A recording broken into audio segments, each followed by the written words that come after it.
Hi, my name is Misty Mayes, and I'm the President of Management Solutions, and I wanted to speak with all of you today to give you a little bit of an insight into some of the common problems we see from companies that don't have fully functioning project controls organizations. See if any of these resonate with you. First and foremost, we consistently see legacy cost systems that have no real seamless integration into the project scheduling software tool. Worse yet, organizations will have totally separate cost and schedule departments that don't lend themselves to easily getting data compiled so that they can do earned value metrics or earned value management. Another issue we see is that we have lots of businesses that will call and they won that first large federal contract, and they have little to no scheduling expertise in-house. And we all know the importance of that initial baseline submittal and the criticality for the project success tied to that. Another issue is that the PMs are just stretched way too thin.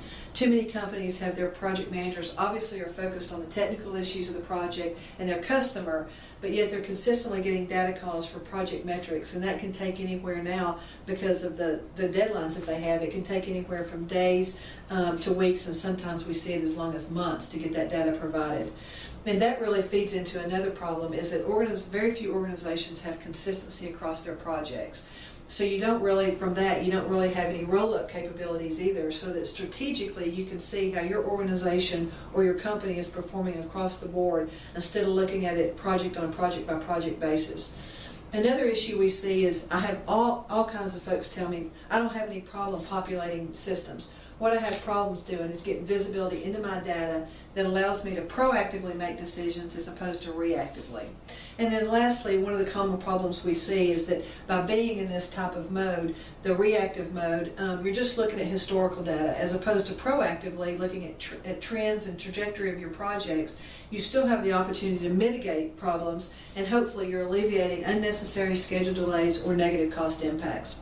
One of the tools that we use when we first go into organizations is as you see on the screen, our PM maturity model.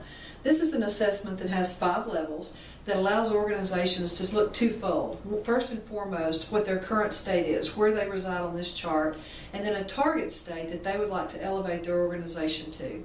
Obviously, we don't push all organizations to be a maturity level 5. It's just not feasible for some companies. But on the other hand, we also don't really advocate companies staying down at the ad hoc level. We like to move them somewhere in the middle of the maturity level so that they've got a fully functioning organization. Another tool we used that I touched on earlier was relative to the visibility into the data. And if you look on the screen now, you can see one of our dashboards that we use that's broken into 6 quadrants that quickly gives visibility into the health of the projects. And again, this is similar to peeling back an onion in that you can push down as low of the level as you want to on this data, or stay at a high level if you're just interested in an overall overview. So I hope you've heard and seen some things today that resonate with you, and potentially if you've got problems, we'd love the opportunity to reach out to you, show you firsthand how we can add value and hopefully bridge some of the pain points that we mentioned earlier. Thank you.